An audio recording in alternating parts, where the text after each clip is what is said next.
What's the meaning of boiling hot?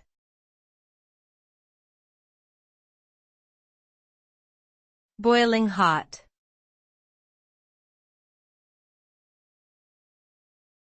Boiling hot.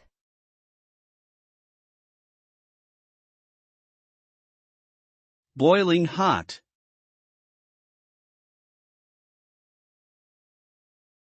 Boiling hot.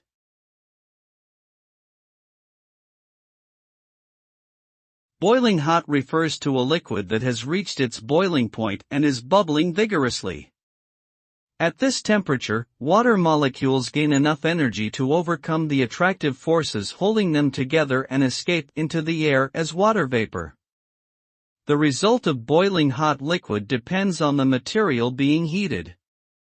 For example, when water boils, it turns into steam, which can be used for cooking, generating electricity, or powering engines.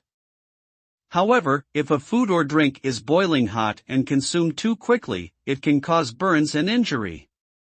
It's important to handle boiling hot liquids with care.